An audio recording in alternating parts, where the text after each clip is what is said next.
Good evening, everybody, and thank you for joining us for our interview with Intimacy Director and Intimacy Coordinator, Lizzy Talbot, brought to you by Amplify Film Festival. And thank you for bearing with us for those of you who were waiting for our 7 o'clock start. So we're going to give people a few moments to find us again. And if you're joining us live, hello. And if you're watching the recording, where were you? Please, I'd like to know. Do let us know where you're watching from tonight and maybe what your background is as well. So are you a filmmaker, an actor? Are you someone who's just interested in the topic that we're discussing? Do let us know in the comments. So this interview is brought to you as part of Amplify Film Festival, a partnership between Film Bath, Cambridge Film Festival, Cine City Brighton, and Cornwall Film Festival. 4 brilliant British film festivals distilled into one, blasting new cinema into your front room. Amplify's online festival runs from November the 6th to the 22nd. So that's this Sunday, people, and is beaming feature film shorts and industry events directly to you wherever you are in the UK, or in this case, this event, the world. I also need to say a big thank you to the BFI and our National Lottery for being Amplify's main funder this year. With that said, I'm Henry for Amplify Film Festival, and if you haven't already, give this page a like and make a note to go check out our previous live interviews. Now, one thing before we start, just a reminder, if you have a question, please put it in the comments as we go through. And a big thank you for the team who are looking after those. If you haven't got a question, but fancy tagging someone who's missing out in the interview, do put it there as well. And given the content of tonight's talk, please be aware, we will be talking about everything from sexual scenes or scenes of violent nature, nudity, and many other things besides. So it is a pleasure for me to introduce my guest tonight, Lizzy Talbot, an intimacy director and coordinator for stage and screen, working internationally for the likes of HBO, Starz, and Netflix, which I've taken from her website, so I know it's true. Lizzy is also the founder and director of Intimacy for Stage and Screen. She is literally fresh off the set, people, so please give a really big like to Lizzy. Lizzy, thank you for joining. Let's get rid of that. Hello. Thank you. Thank you so much for having me. I'm not sure if fresh is the word, but definitely straight off the set. That's certainly accurate. I know, it's great. And I think, you know, we've got people watching now already. It's marvelous to see everyone tuning in. I always find at this moment in time, my Facebook notifications go crazy as people get liking the video and say, oh, we're here, we're here, we're here. We've got people from Wales watching already. Anyway, thank you for joining us. And, you know, thanks for taking the time today. Thank you for having me. Oh, so let's start with a bit about you. How did you become an intimacy coordinator, director, working in film and theatre? Yeah, for sure. So my journey sort of initially began when I was 18.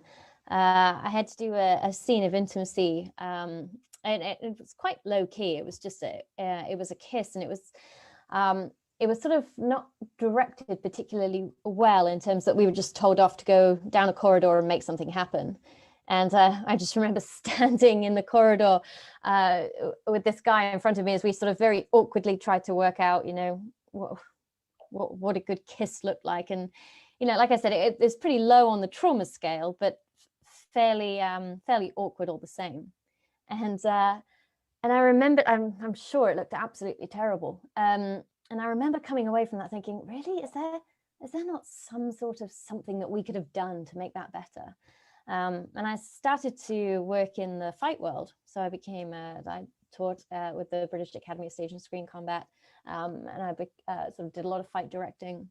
And it was really interesting to note that whenever we had scenes of, you know, for example, domestic violence, the violence, you know, we could always do and we could always fix it.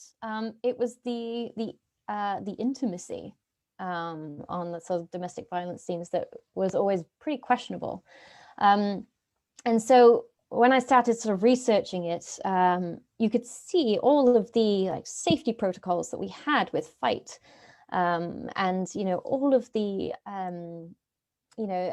like techniques that were put in place to storytell this work. And yet we had nothing for intimacy. And I was in the States, I think in 2014, 2015, and I met Tonya Sina. If you don't know who she is, like, please Google her. She's absolutely fantastic. And she was also researching the same thing. And when we were looking at it, it was so fascinating to see that she had a methodology, and she was sort of all the way through hers, and I had just started mine, and it just made sense. And so we started working sort of at grassroots level in the UK. We were actually called Theatrical Intimacy for a while, working with like students and sort of like, I guess, amateur dramatic theatre companies. And yeah, just trying to get the word out that like we may have found something that could work for these scenes. And it just kind of grew and grew. And what's really fascinating is in the theatre world, it's sort of like grassroots up.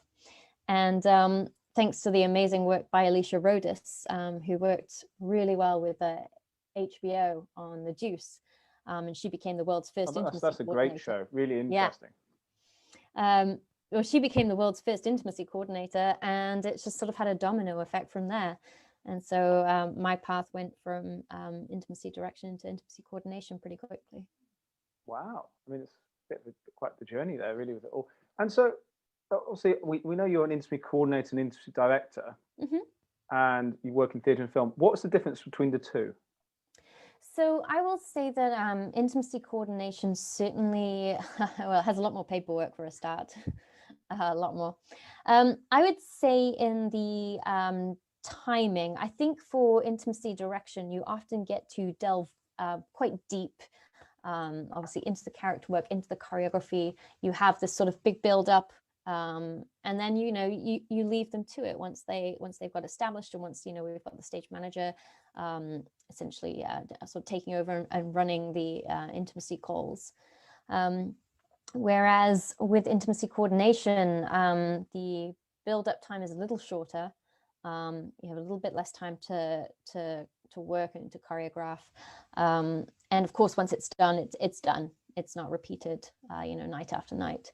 And I would say that there's a lot more coordination on the obviously the intimacy coordination side of it, because you're going over so many different departments. You're going over stunts, you're going over VFX, you're going over sound effects, obviously costume, hair and makeup. Whereas for intimacy direction, it tends to be a little narrower than that. I was giving my next question actually, is how you work with other departments. So you Yeah, so it's interesting. I think it's incorrect to say that our profession is the only profession that has ever cared about actor safety. That's just flat out wrong. There have been so many people from so many departments who have stepped up and stepped out to protect actors, particularly in the film world. And so the difference with our job is that we sort of have like the bird's eye view of the intimacy for the TV series or film from beginning to end. And so we're sort of really looking at pre-production work all the way through to the final cut, and then like post-closure exercises as well. And so obviously there has been so much work done by us, in particular hair and makeup and costume, to look after actors because they have such close relationships. And again, like our role isn't to step on their toes at all. It's to sort of alleviate any responsibility that they've had to do to protect actors, which they're not paid to do. So yeah, I would say that that's how we work with a few of the departments. And obviously, like if there's a scene of domestic violence or something that would involve a stunt, we would liaise with the stunt department as well. I think that's one thing we hear across all these interviews from everyone is the huge amount of collaboration that takes place to make anything possible, particularly for film, be it short form or long form. And it's always great to hear that everyone can work together to make the best product that's possible. Yeah, definitely. It's been really encouraging to be welcomed onto the set because, like I said, it is a new role. It has the potential to step on a lot of toes. And it's been really lovely to be sort of welcomed into the team in that way. Great.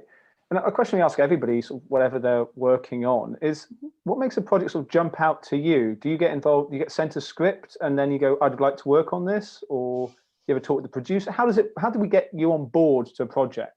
Yeah, for sure. So oftentimes, like it is the producers or the production coordinators or production managers will get in touch with us and say, hey, we're interested in having an intimacy coordinator. Like here's our script. Are you interested? And so, like we'll get to read the script, and then we'll often have a discussion about like how we work, what we can bring to the production, and things that we need from production too, and sort of that's really how it works, and it's always in pre-production stage. I never want to be called in the night before. It's all about that planning that you want, and that's the thing. Yeah. Because as you said, you're coordinating something, and an action and a physicality is taking place where two or more people are possibly working together to make something that's quite a personal moment, really. Yeah, absolutely. And so we found that the more homework you can do beforehand, the better the scene. It's never a good idea for someone to find out what their boundaries are in the moment, because chances are they've already been crossed. And what do you mean by boundaries there? What is that? Yeah, so it might be anything from, like what they're willing to show in terms of nudity to what actions they're willing to do regarding any sort of simulation, or any non-simulation, really, because, non-simulation involves actual kissing and actual hands traveling all over bodies. So it's really sort of finding out with actors, what their comfort level is of work. Because again, as soon as they are comfortable and they're confident, they can really commit to the scene, and they can be thinking about their character and not about, oh, am I okay with this? No, that makes sense. And again, if you're watching, you're an actor, and just maybe share the experiences you have, or have you been asked to do things, etc., in the comments, if you're willing to, or and just give us an idea of or things you've seen on film that you think, oh, actually that worked really well. Now, I need to ask this, Lizzy. Is there a downside to being an intimacy coordinator? Oh, that's a really good question. I think sometimes when you, obviously we've met resistance for so many years now. We're kind of used to it. But I will say that can be pretty exhausting, and it can burn you out quite hard. I found, especially in the first couple of years, constantly justifying why this was important. Because again, for me, this certainly started pre-Me Too. So of course, a lot of the reactions from the industry was, hey, this is how it's always going to be, the industry is never going to change, particularly if you're a female, this is what you can expect in the industry. Especially when you're working with actors who potentially have trained at drama schools, and potentially, they may have had professors or instructors who are very much yes, and you must always be open, you must always agree. If you don't, you can be labeled, and you could be labeled as difficult, or not a team player, or I heard someone say once, well, you should just go and be a pharmacist then, because this isn't for you. And it's no, actors can still have body autonomy, and they can still have boundaries. They're still human beings. And so I will say, the first few years, it was certainly a tough time, and it was pretty exhausting work. So, and even though there is less of it now, I still do meet it. And so for me, again, just justifying why actors should have boundaries and body autonomy can be pretty draining sometimes. I guess there's quite a lot of mental health that comes into that as well, because not just for the actors, the cast, the crew, but you as well, having to deal with that on a set on a daily basis. Yeah, for sure. And I think, you don't really come into this role unless, I believe that you care about people and you're empathetic. And so sometimes the downside is that you can burn out pretty quickly. So you've got to be quite careful in that, making sure that you have boundaries too. you know, and what you're willing to do and what you're not willing to do. It's very easy to say yes to absolutely everything because, you know, like you want to help people and, you know, like there can be a bit of a savior complex. So it's just making sure that, you know, like you're keeping that in check and you're not spreading yourself so thin that you can't do a great job in the, you know, in the position that you have. But yeah, like we're all mental health first aiders. And so that's one of the things that you know, we're quite like we're pretty determined that everyone needs to have that who's interested in doing this role, just because so much of the damage is what you can't see, you know, like, and I think that was the main issue coming into it, especially from the fight world, because, you know, it's pretty obvious if a stunt goes wrong and someone breaks their leg, you know, like we're all pretty clear that, you know, like there was physical trauma there. But one of the issues that, you know, that the intimacy world has had for so long is that the damage has been invisible, or at least publicly invisible for such a long time. And you know, it can happen, you know, days, weeks, months, years later, but it's still there. No, definitely. And there's been obviously things in the last few years that have helped illustrate that to a much wider audience. And obviously people watching, I'm sure, can go, you know, research that if they want to. But then linking to that, I guess, is where does your role begin when it comes to action? Was an intimacy coordinator begin when someone maybe is holding hands, kissing, or all the way up to simulated sex? Or where does it sort of begin and end? Yeah, for sure. So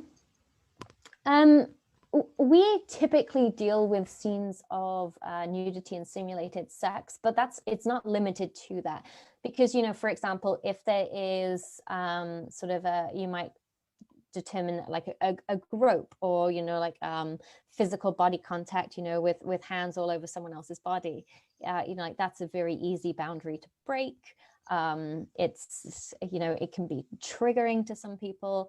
And also it's, you know, essentially it's about storytelling.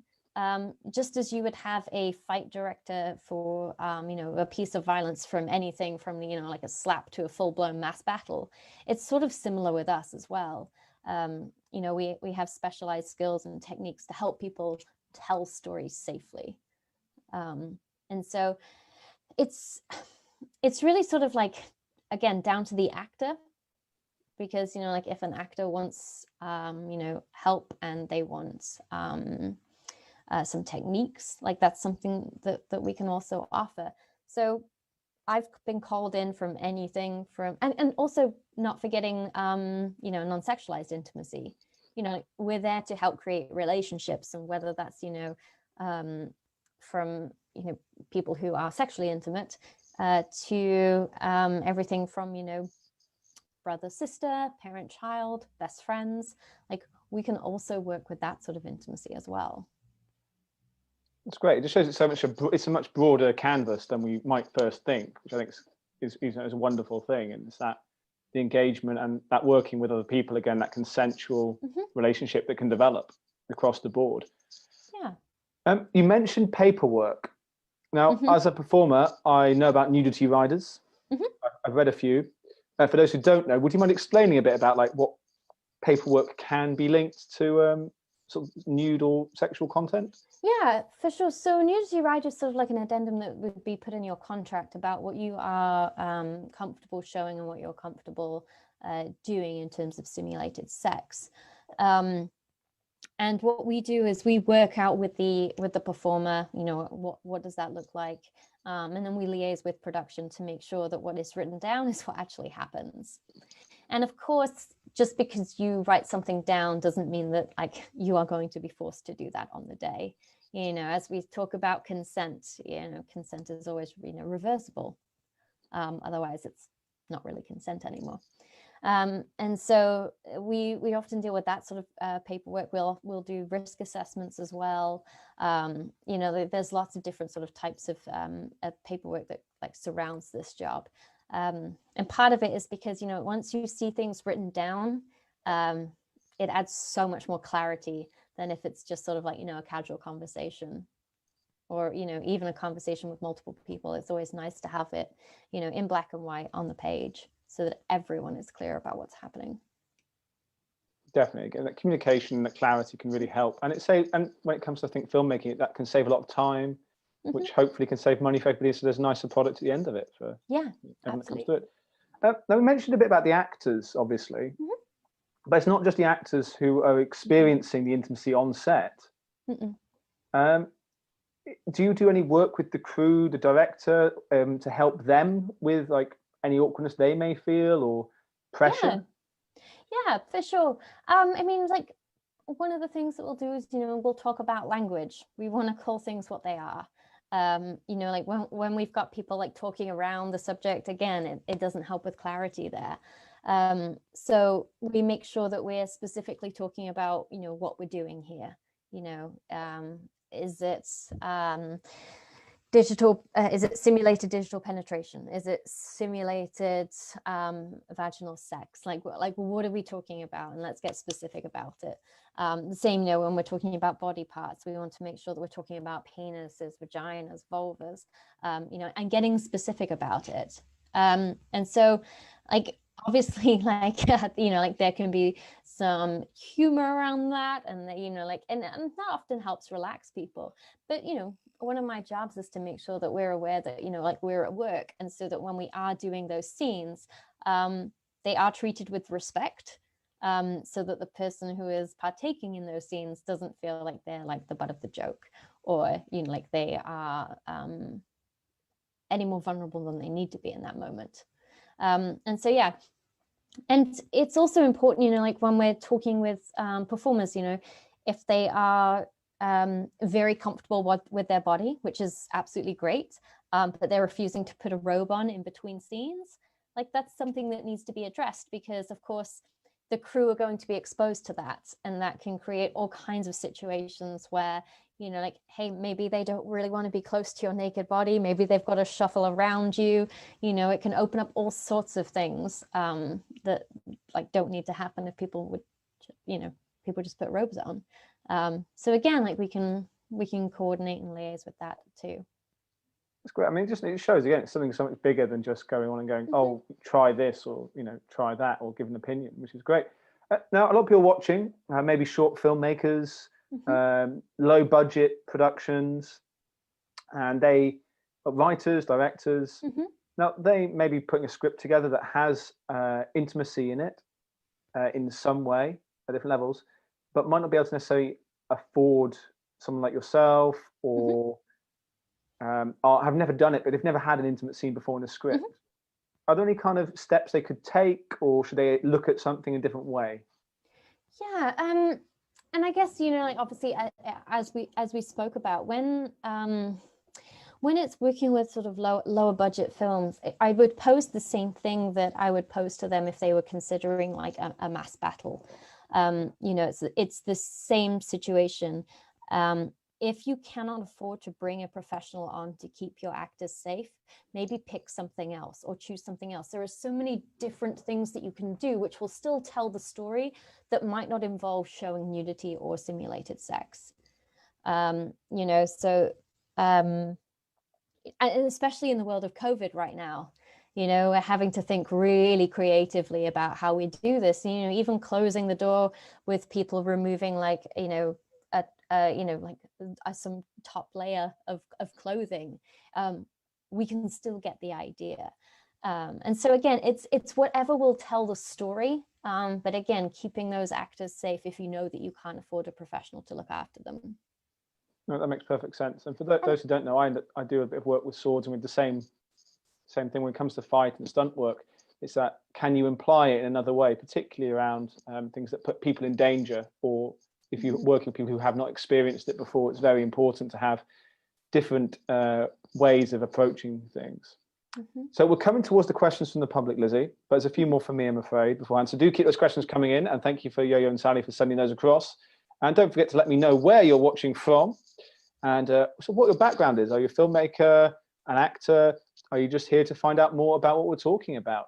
And the same if you're watching the recording. But Lizzy, it's obviously a very new role that you're in at the moment, and there's clearly a need for intimacy coordinators who are properly trained, properly educated.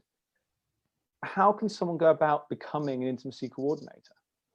Yeah, for sure. So we offer like various training on our website. I will say that we are going to open up again pretty soon, but obviously we've had to close from COVID.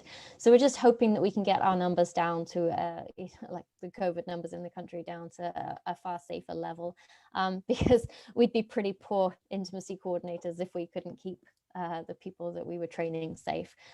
So we've been on hold for a little while now, but like I said, we're hoping to get ready soon. I think we've got like a list of courses that we have as prerequisites before becoming an intimacy coordinator, and the reason that we decided to do prerequisites before actually training to be an intimacy coordinator is that, you know, like, these are great courses for the industry to have in general. So, you know, it is not a bad thing for people to take a mental health first aid course. Like, it is not a bad thing for people to take conflict resolution. You know, like there are so many things and so many great courses out now, particularly that that are online now that never used to be. You know, like you can do Beck2's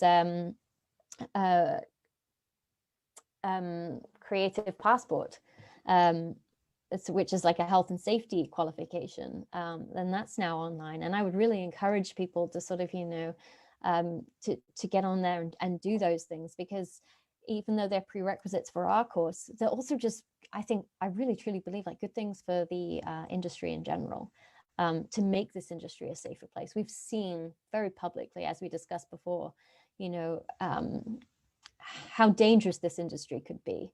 You know, like health and HR departments are pretty rare, let's put it that way, and yet they're not in sort of like nearly every other profession that you can walk into, but they are, you know, in our world. And so I think for just an increase in general knowledge on, you know, consent work is a great thing for everyone to be aware of.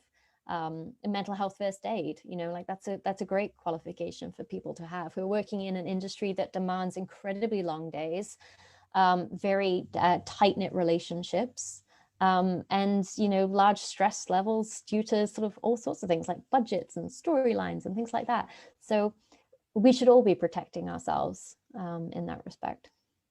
I definitely agree. I mean, we did some training today with Biffa about impartial bias. It was great, just that kind of, you know, the training. But yeah, and people looking to go training, Beck2, Screen Skills, obviously yourselves, we put your website in our chats as well. So, but I think anyone working, do go and look and see what's out there. There's a lot of free stuff at the moment as well, and free workshops to get started somewhere and, you know, begin the journey. Yeah, we've got a workshop coming up on the 6th of December, which is about, you know, delivering boundaries with empathy. Because, you know, sometimes that's a really difficult thing to do. You know, like, how do you tell someone your boundaries in an empathetic way? Like, and how do you do that with compassion? And how do you receive boundaries with compassion? And like, both of those things are, you know, they're easy to say, but quite difficult to do. And so we've got a little workshop on that on the 6th, and you can find that on Eventbrite. Ooh, that sounds great. So one final question for me for now. Let's say I'm making a film and I do have a budget. How do I hire an intimacy coordinator? Is there a central website I go to? Do I just look online? Is there places I shouldn't look? Yeah, so make sure that they like have some training, because obviously it's very easy for anyone right now to call themselves an intimacy coordinator, because it's not sort of like sanctioned by equity in any formal way. We're working with Beck2 to create like an intimacy coordinators branch, but we have intimacy coordinators on our website, Intimacy for Stage and Screen, who have all been through extensive training. A lot of people were there at the very beginning of this work, who've been in it, you know, for the last 5 years. You know, like, I've been doing it for you know, since pretty early on. And so making sure that you've got people with experience, ask for their CVs, what shows have they done? You know, who have they worked with? Have they worked with professional actors? Have they worked with professional directors? You know, like, do they have, you know, some of the training courses that we've got listed? You know, are they a mental health first aider? All of that work. I would say, you know, like, do your homework. It's good old-fashioned due diligence, which is the same for an actor looking to be cast in something, or you're hiring a DOP. It's very much the same. Like, just because it's a new role doesn't mean you shouldn't pay attention to all the same things. it's very easy to just sort of go, okay, tick that box, but you know, like really have a look. What have they done? And have they done things that, you know, have they done the genre that your film is in? You know, like that's also really important, because then they'll have experience working in fantasy, or they'll have experience working in like historical dramas, or do you know what I mean? Like, I think that's also really important. Well, you've actually segued nicely onto my first question from people, believe it or not. Oh, so that's the questions from me for now. So, Lizzy, are you ready for some questions from those watching? For sure. Okay, now let's get those organised. So, can you talk a little bit about your work on Bridgerton? I can talk a little, very little bit about. Give us the little bit you can talk about. Right, because obviously it's not out yet, but it is coming out on Christmas Day. So you've got 8 hours that you don't have to talk to relatives on Christmas Day if you prefer not to. I would maybe suggest being careful who you watch it with. If you've got family members that you prefer maybe not to watch intimate scenes with, then maybe avoid watching Bridgerton with them. Maybe they can watch it in a different room. Yeah, it was a fantastic experience. The cast were absolutely amazing and incredible. I was truly lucky to be involved. I worked with some of the best directors and the best production crew that I really could have asked for. And quite honestly, like I love, I absolutely love working in the Regency period. We had an incredible social etiquette historian with us called Hannah Grieg, and you can find her on Twitter. Like, do follow her. She posts some really great stuff. And it was just such a blast. We went to some amazing locations. And you know, like the costumes are they're just out of this world. I mean, you can see them on the photos already, and there's been a little trailer that was released. And yeah, the costumes are absolutely amazing. The wigs are incredible. The makeup is awesome. It is just so wonderfully rich and full of escapism. And I think it's probably what the world is going to need coming into Christmas. So that's Bridgerton on Netflix. Netflix this Christmas. And then linked to that, I suppose, if you are working on a period drama intimate scene, do you have to do any research into that period, or is it all given advance? Oh, for sure. I mean, like any time that I'm working with a production, I will absolutely do like what I call my own research project. So I'm going to be looking in, okay, what undergarments are they wearing, if they're wearing any, you know, like they may well not be. For a lot of historical pieces, people didn't wear underwear, but you know, depending on what class they're coming from as well. So I think it's so important to do the homework about the piece that you've been given, because then you have, you know, far more options, whether that's choreographically or, you know, intention wise. You can be of far more service if you've done your homework and you're considering, you know, the context for which you're working in. No, that makes perfect sense. I think, you know, everyone should be able to understand that across departments as well. Okay, within your role, are you there to protect the actor from abuse or being taken advantage of because an actor wants to please and doesn't want to feel uncomfortable? Yeah, so I think that there's probably two answers to that. My job is certainly advocacy. So that is speaking up on behalf of the actors. It's doing the homework in prep to ensure that they have control of their own body and any actions regarding their body. And it's certainly to ensure that I can put in place all the safety that is required for their scene. But I would also say that, you know, part of my role as well is to encourage like personal actor advocacy. And I think that that's really important too. You know, it is tough because, you know, there's a power dynamic between the actor and the director, you know, and the actor and producer. You know, there's a hire fire power dynamic. They can be hired and fired by these people. And I think that's one of my roles really is being that third party, you know, like in terms of the actor, like my role, I can't hire and fire them. So in that way, I'm sort of like a third party, like a safe space for them to tell me, you know, how they're actually feeling in the moment. And, you know, again, it's really about how we can tell, how we can story tell in the safest way for everyone, and still create a vision that the director is pleased with. No, makes sense. I think hopefully so. Okay, so this one is from Abby. I love your strong female power. That's what she said. 2 exclamation marks, by the way. Oh, thank you, Abby. And she just had a question as well, though. A question. So one show she loved this year was Normal People, which has been praised for its portrayal of intimacy.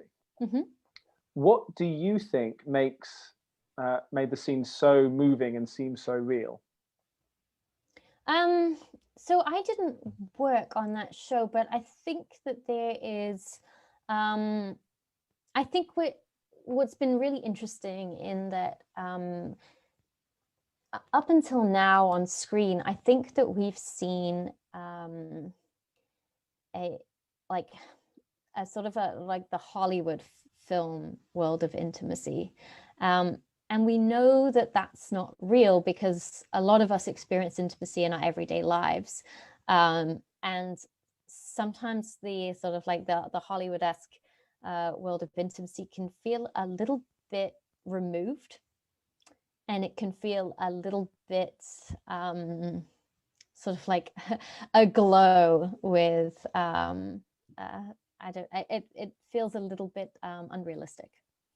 And so I think one of the really nice things that we are starting to see now is a more accurate portrayal of what sort of everyday intimate relationships look like. Like, you know, like there are awkward moments, there are human moments, you know, like there is a moment where someone might put on a condom, and that, you know, for example, it might not happen the first time, or maybe it's a little bit tricky, or do you know what I mean? Like it's sort of getting into those nitty-gritty but very real moments that humans experience when they're intimate together. And I think that that's a really important like turning point that we're discovering at the moment as an industry, is that that's very appealing, particularly when you have you know, like I'm going to go out on a limb here, you know, when there are so many, there's so much access to things, you know, like pornography and adult filmmaking at the moment. And it can give, you know, quite a warped idea of what like human to human intimacy looks like. And I think that what people are actually craving is, you know, authentic relationships, where it's, you know, where maybe you know, the intimacy isn't perfect the first time, or, you know, one person doesn't reach orgasm, or, you know, like it's taken in turns, or do you know what I mean? Like the simultaneous orgasm, you know, like it's, I don't think that we've really had a good investigation as an industry as to, you know, like what the opposite might look like, and considering that seems to be, you know, quite maybe potentially a more normal thing than people have given it credit for. No, it's definitely. I think there's exciting times ahead with it all. You know, there's a lot, but for filmmakers as well and actors, there's a lot of potential to create new things. Yeah. This is also from Abby. It's a really interesting one. Do you find it a different experience working with different age groups? Yeah, I do actually. Sometimes I think with actors who are a little bit more seasoned, one thing that I do get from them is relief sometimes, and also a little bit of almost a little bit of like sadness that this wasn't around when they first started out.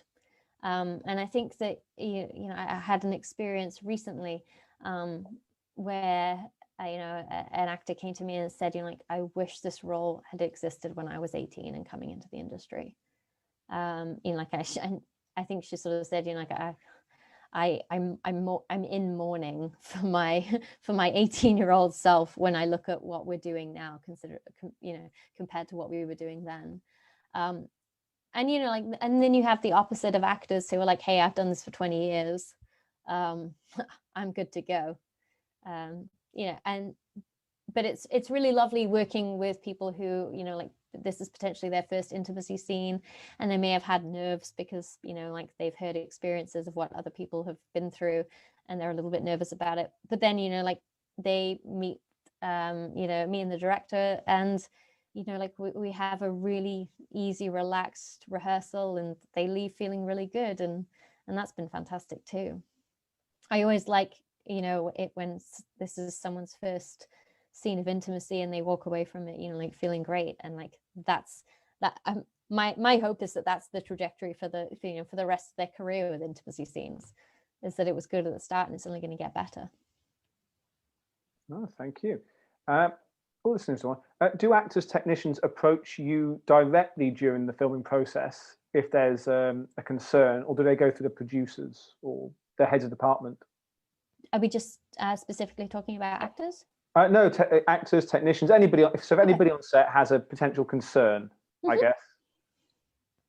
Yeah, I mean, I would certainly say that is absolutely my role. That's what I'm there to do, and I make that as clear as possible to the entire cast and crew at the beginning of the process. If they have concerns, they can come and talk to me at any point. I mean, my role is not to shut out the director and to take the reins away and to step on their toes. That's not what my role is. But again, it might be something that I can just fix very quickly if the director is busy doing something else. It might be easy for me to just do a very quick fix. It might be anything from, working out a different trick with a barrier, or working with modesty garments, or, maybe they want to be, maybe there's something around their changing room that they want fixed, or whatever it is, that's certainly what my role is there for. No, that makes sense. I guess it's having somebody there, isn't it? Yeah. Help. Do you ever feel like you're just there to tick a box for the insurance or something? I would say that's been my experience a couple of times, if I'm being very real. But and again, there are people, there are stunt coordinators who've turned up at some point and they've done something very, very minimal, and they feel like they're there to tick a box. Just being very real.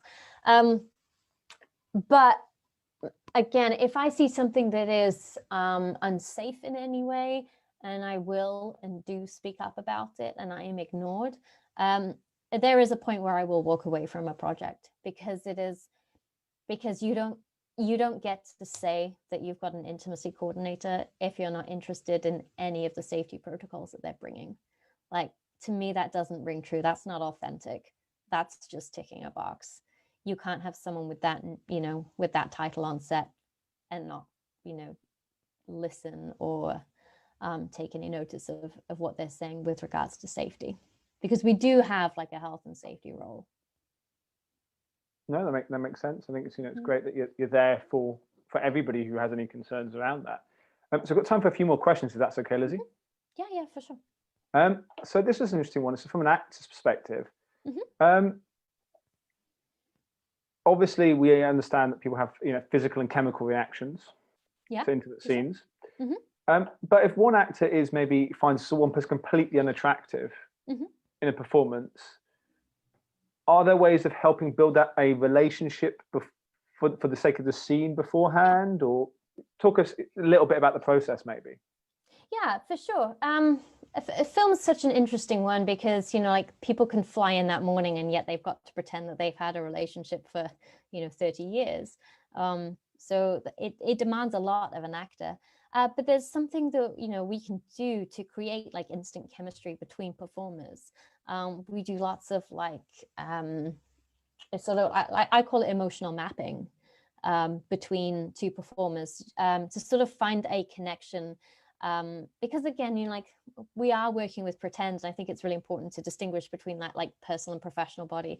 Just because you don't find them personally attractive, like, hey, we're acting here, we've got to be able to find something. We've got to find something to work with, and then like lead with that. And that's going to be my role in that moment, is to work out, like with using emotional mapping, how we can get both actors to a place where it looks like there is a very authentic relationship between them. That makes sense. I think it's factoring a bit of timing, isn't it, really, as well, from the production side of things, not just to rush in to these scenes in the same way with fights or stunts or the expensive thing which has the prop. Yeah, exactly. And it's so much of this is choreography, and if you were going into a dance, you would allocate time for that rehearsal. If you were going into a fight, you would allocate time for that rehearsal. And I had 2 actors the other day adamantly tell a director that doing a simulated sex scene was like a stunt, and it's absolutely true. And in the same way that you would apply rehearsal time to that, you need to apply rehearsal time to this. No, great. Okay, a question from a filmmaker now. They've got a short film which involves a female topless scene. I guess it's short, so I assume no budget. Are there any sort of safeguards they should put in place beforehand? Should they put something out in the casting call to say that? How could they communicate, I guess, that scene to a potential actress or actor? Yeah, a lot of it is down to the audition process and being incredibly clear about it. But I would still say, if you are engaging in something that has nudity, you are going to want to work with a professional who can handle the legal side of that. Because what you have to be prepared for if you're going to go down that road is that if you aren't working with a professional, it's very easy for people not to feel safe, and for people not to feel safe in the moment, and for people to make complaints 3 months down the line. So I think just being very aware of what you're walking into. My question would be, is the topless scene absolutely necessary? And again, if the topless scene is absolutely necessary, then make sure that you've got a professional that can help you with that. Clarity in casting is absolutely key, and just being aware of how it's worded, just so that it's that there is some context around it. Context is absolutely key. It's different from a performer saying yes to something that is maybe like on a king size bed in candlelight, beautifully lit, versus topless walking down a fluorescently lit corridor in very harsh lighting. Context is everything. Definitely. I think if actors themselves are concerned, equity have quite a lot of support that can be offered around, and for filmmakers to check out what they can and can't ask people to do in auditions, and all those conversations that can take place. And again, we've got guidelines on our website. So we've got equities. We have an intimacy working group with Equity, and you can see like their guidelines for working with scenes of nudity and simulated sex, and working with an intimacy coordinator for them. And again, they're all on our website. And if there are any performers out there who are considering working with intimacy scenes, we've got some guidelines for performers as well, so that there are some more sort of like helpful hints and tips and information surrounding that. That's great. And Yo-Yo has put the links to Lizzy's website in the comments here, so you can go back and find those links, find those guidelines, find out about the training that's happening. One final question, which I'm sure is on lots of people's mind, but they don't want to comment, and I've got one question with it. Prosthetics, or we haven't talked about physical barriers, I suppose, that are used in intimate scenes. I'm sure people have heard of socks and things like that have been used in the past, but what is the current standard in the industry? Yeah, for sure. Obviously I think there's probably a lot of articles around there where like modesty garments in the past have either that was the word I was looking for. I just completely escaped my mind. I was like, that's what they call it. No, you're right. Where they've like either fallen off, or like been hurriedly made, or haven't been quite secured properly. And I would say that the world is absolutely changing on that. Things are getting better and better all the time. Modesty garments are improving all the time, and like barriers are improving, and prosthetics are improving all the time. And I've got real hope for this industry that like I imagine that in 10 years time this industry will look so different than it does now, and I hope it does. Like I really do. I hope that it is more equitable. I hope that we're telling very authentic stories of intimacy. I hope that it is far more diverse than it's been before. So I've got a lot of hope for the industry, and especially in 10 years' time. I don't want it to look the same. No, that makes sense. I think that's a great place to leave it as well for this evening. So, Lizzy, thank you so much for your time, particularly as you had a busy day on set. It's been lovely to talk to you, and I think it's been really insightful as well, and people to find out. And thank you all for watching, wherever you are in the world, whether you're watching live or whether you're watching the recording. Do let us know. And we are also talking to Lizzy about possible workshops for people. So if you're interested in a intimacy workshop, please comment, let us know. We can help set those things up for people, whether it be in Cornwall or with the other Amplify partners, which would be amazing. So Lizzy, thank you so much once again. So do check out all Lizzy's work. And you can come back tomorrow at 6 p.m. where we will be announcing the winners of the Cornwall Film Festival Short Film Awards 2020. Ooh. I get to dress up, Lizzy, hopefully. Oh. We've got to find a suit to wear in a few hours. Right. We'll see what happens. Dig out that wardrobe. I will. Well, I haven't worn one in ages. Anyway, that's it from us for the evening. Thank you very much, everybody. Take care, and why not go watch a film at Amplify? All right, we'll see you all soon. So we turn our things off, Lizzy.